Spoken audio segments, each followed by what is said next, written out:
అవకాశం ఇచ్చినందుకు అందరికీ మరొకసారి ధన్యవాదాలు. Thank you. గౌరవ సభ్యులు వెంకటరామరెడ్డి గారు.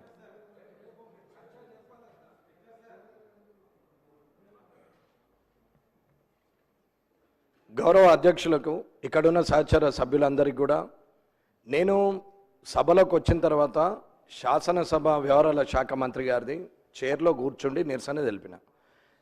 ప్రోటోకాల్ వైలేషన్ అవుతుంది అని చెప్పి పక్కనున్న పెద్ద సీనియర్ మోస్ట్ నాయకులు తుమ్మల నాగేశ్వరరావు గారు కూడా అన్నారు. నేను అప్పుడు కూడా చెప్పాను, అన్నా ఇది ఇక్కడ మీ చైర్లో కూర్చుంటే మీకు ఇబ్బంది అయినప్పుడు రేపు ప్రొద్దున అక్కడ కాన్స్టిట్యున్సీలో మాకు ఇబ్బంది అవుతున్నది, మీరు అంటే ఇవాళ తెలంగాణ తల్లిది ఉన్నది, ఇవాళ ఒక్కరోజు వదిలేసాయి, రేపు మాట్లాడదామని ఆయన మాట ఇచ్చిండు. సరే మాట ఇచ్చి రేపటి వరకు కాదు అవకాశం ఇవ్వాలి అని చెప్పాము. చెప్పిన తర్వాత సరే మంచిదని చెప్పి జనగణమన అయిన తర్వాత ఇక్కడికి వచ్చినాం. ఇది ఆయన నోటి ద్వారా వచ్చినటువంటి మాటలు, ఇది అబద్ధం కాదు, ముందరే చెప్తున్నాం. ఇక్కడికి వచ్చి కూర్చున్న తర్వాత అవకాశం ఇవ్వడానికి ఇబ్బంది పడుతున్నారు. సరే ఇవాళ తెలంగాణ తల్లి విషయం మాట్లాడుతున్నారు కాబట్టి దాని మీద నేను రాజకీయం చేయడం కానీ, అవాకులు చవకులు పేలడం కానీ, అనవసరమైన పనులు మాట్లాడడం కానీ నాకు అవసరం లేదు. ఎందుకంటే ప్రజల మంచి చెడ్ల గురించి ఆలోచించే వ్యక్తిగా, ఒక మంచి లెజిస్లేటివ్ అసెంబ్లీ మెంబర్గా ఫ్యూచర్లో జనానికి కూడా ఒక మార్గదర్శకంగా ఉండాలని వచ్చినమే తప్ప కొత్తగా కాదు, తెలియక కాదు, మాకేమీ అనుభవం లేక కాదు. 25 ఏళ్ళు రాజకీయ అనుభవం ఉంది. ఓడిపోవచ్చు, గెలవకపోవచ్చు, రాకపోవచ్చు, కానీ అనుభవం లేని వ్యక్తిని అయితే కాదు. కానీ ఇక్కడికి వచ్చినాక శాసనసభ వ్యవహారాల శాఖ మంత్రి గారు సమయం ఇవ్వలేదు, మీకు చెప్పలేదు, మీరు నాకు అవకాశం ఇవ్వట్లేదు. సరే నేను అడిగేది సూటిగా అధ్యక్ష, రేపు అన్నా నేను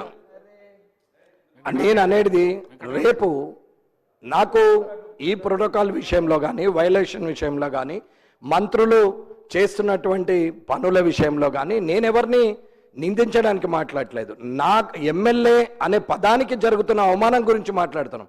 ఇలా వెంకటరమణారెడ్డి ఉంటాడు, రేపు వెంకటయ్య ఉంటాడు, అదేం పెద్ద పర్మనెంట్ కాదు.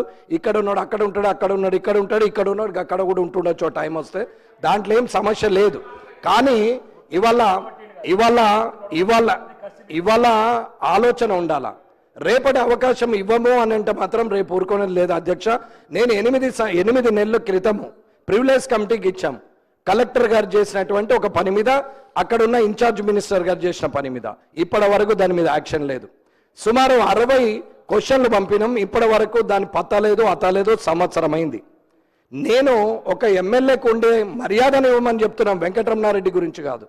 ఇది మీరు ఆలోచించి రేపు నిర్ణయం తీసుకోవాలా.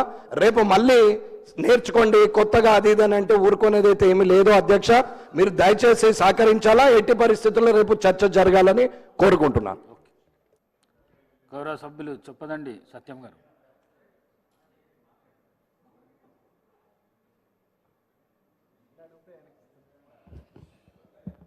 అధ్యక్ష, తెలంగాణ తల్లి విగ్రహ ఏర్పాటు సందర్భంగా మాట్లాడే అవకాశం కల్పించిన మీకు హృదయపూర్వక కృతజ్ఞతలు. 2014 సంవత్సరంలో ఆనాటి యూపీఏ చైర్పర్సన్ శ్రీమతి సోనియా గాంధీ గారి చలువతోటి తెలంగాణ రాష్ట్రం ఏర్పాటైంది.